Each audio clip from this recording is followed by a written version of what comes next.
Bonjour et bienvenue, voici notre tour d'horizon économique, géopolitique, énergétique, boursier, et je vais même rajouter climatique. Euh, Nous sommes le vendredi 4 juillet, et pour comprendre comment tourne la planète finance, qui tourne sans les investisseurs américains en congé aujourd'hui, c'est sur l'inforruptible et nulle part ailleurs. Et ma chronique du jour en forme de questionnement. Mais où va un pays où la clim, c'est l'extrême droite? Avant de répondre à cette question, on va quand même jeter un petit coup d'œil sur l'actualité en provenance des États-Unis. Oui, oui, je sais, ils sont en congé aujourd'hui, mais Trump, lui, n'arrête jamais de tweeter et de publier sur son réseau Trust Social. Et Trump se félicite aujourd'hui que son Big Beautiful Bill ait été adopté par les deux chambres. Trump a plié les rebelles. Il y avait 4 ou 5 sénateurs de la majorité républicaine qui faisaient de la résistance, qui mettaient en avant le creusement des déficits que ce Big Beautiful Bill va engendrer. Eh bien, ils ont changé d'avis. Alors, soit Donald Trump disposait de cassettes généreusement fournies par Puff Diddy, soit ils ont obtenu des avantages substantiels pour adopter donc ce projet de budget qui va probablement propulser le déficit américain au-delà de 40 000 milliards de dollars d'ici, allez, 18 mois. On visera en tout cas 38 500 pour la fin de l'année 2025. Avec une croissance américaine qui, comme vous le savez, aujourd'hui évolue en territoire négatif. Mais Trump a bon espoir qu'avec son projet de budget, les entrepreneurs vont retrouver le goût d'entreprendre et on va faire des économies sur le médical.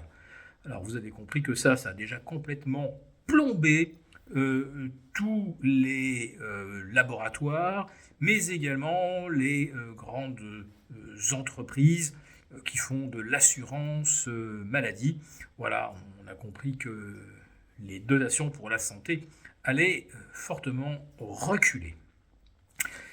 Alors je vais maintenant revenir sur un sujet un petit peu plus boursier, avec une semaine qui s'achève par une hausse de 1,5% des indices américains.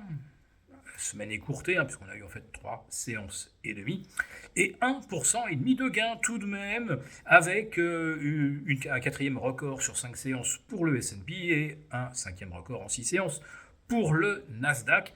Et avec cette grande question, est-ce que lundi prochain, Nvidia va être la première entreprise cotée au monde à atteindre la barre des 4 000 milliards de dollars de valorisation, sachant qu'aujourd'hui, ça se paye un petit peu plus de 30 fois son chiffre d'affaires. Oui, mais voilà, il y a cette espèce de challenge d'inscrire un premier score de 4 000 milliards de dollars, c'est-à-dire une fois et demie la capitalisation du CAC 40, qu'on se rende bien compte quand même des choses. Ou si vous voulez, à peu près également une fois et demie le PIB de la France, et c'est encore supérieur, 4 000 milliards de dollars aux 3 300 milliards de déficit français exprimé en euros. Ouais, on est à peu près à 4 000 milliards avec un dollar à 1,17 et demi. Et cette semaine, les places européennes, elles, vont terminer en baisse de 1,5%. Donc voilà, le balancier est reparti en faveur des États-Unis depuis le 31 mars dernier. Vous avez vu la surperformance spectaculaire du Nasdaq, alors maintenant qui est à plus 18% depuis le 31 mars, alors que l'Eurostoxx, qui rechute aujourd'hui de 1%, est tout simplement à zéro depuis le 31 mars. Voilà, donc ça y est, l'argent repart aux États-Unis et se trouve littéralement aspiré par Nvidia et les géants de la tech. Notons également cette engouement pour Meta, qui veut également mettre le paquet dans l'IA. Voilà, c'est le narratif qu'il faut tenir aujourd'hui pour attirer les investisseurs. Alors la France, quant à elle, eh bien, elle attend d'ici maintenant une dizaine de jours le projet de budget 2025, ça sera pour le 15 juillet, mardi 15 juillet. Et ce projet de budget, il est fait alors qu'on ne sait pas du tout quel est le montant des droits de douane que les États-Unis vont imposer à l'Europe. Et on a compris que Trump nous avait classés dans son tableau parmi les pays non coopératifs qui prennent un peu trop de temps. Donc on est vraiment tout en bas, à droite dans le tableau, alors que vous avez des pays qui ont immédiatement répondu favorablement, notamment en Amérique du Sud, et eux, on les a gratifiés d'un taux d'imposition ou taux de droit de douane de 10%. Pour l'Europe, ça pourrait bien être 25 ou 30%. Et là, dans le projet de budget, je peux vous dire que ça va avoir un impact non négligeable. Mais en France, aujourd'hui, le vrai débat, c'est est-ce que l'on doit opposer à l'inconfort créé par la canicule une généralisation des climatisations ? Eh bien, la réponse est non ferme et définitive. Notre ministre de la Transition écologique, Agnès Pannier-Runacher, est absolument formelle.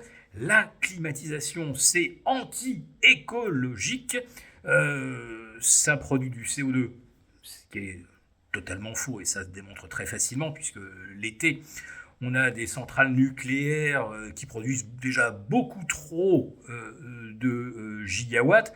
Et on rajoute en plus de ça des gigawatts dont on n'a absolument aucun besoin, mais qu'on absorbe depuis l'Allemagne et qu'on absorbe depuis l'Espagne. Donc tout ce courant ne sert strictement à rien.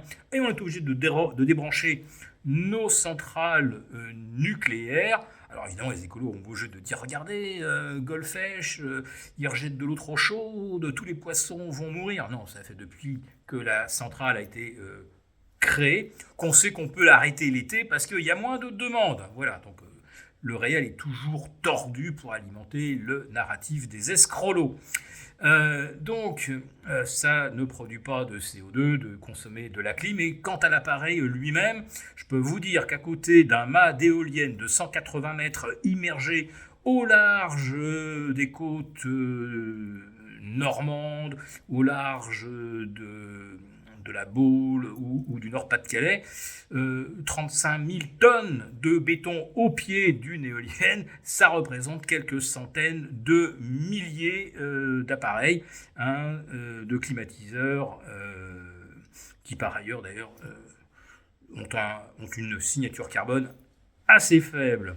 Et si vous contestez le fait que pourquoi la France serait-elle le dernier pays, après tous les pays en voie de développement, où on ne construit pas un nouvel immeuble sans la clim intégrée ?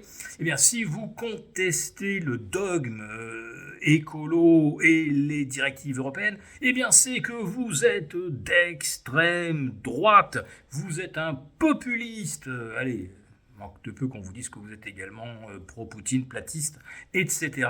Donc quand vous voyez la pauvreté des arguments, vous comprenez qu'on n'est que dans le dogme et qu'on n'est pas dans un pays d'extrême droite, mais d'imbécilité extrême. Pour vous remercier de votre fidélité, vous pouvez télécharger gratuitement, en cliquant le lien ci-dessous, mon rapport spécial vous expliquant comment réduire légalement les impôts sur vos plus-values boursières. Merci et à bientôt. Merci beaucoup d'avoir regardé cette vidéo. N'hésitez pas à réagir dans les commentaires ou à liker et partager cette vidéo si le contenu vous a plu. Et pour ne rater aucune de nos prochaines émissions, vous pouvez vous abonner à notre chaîne et activer les notifications. Et pour plus de contenu, n'oubliez pas que le dernier rapport rédigé par nos experts est accessible en cliquant sur le lien de description. On se retrouve tout de suite dans les commentaires et je vous dis à très bientôt pour une prochaine vidéo.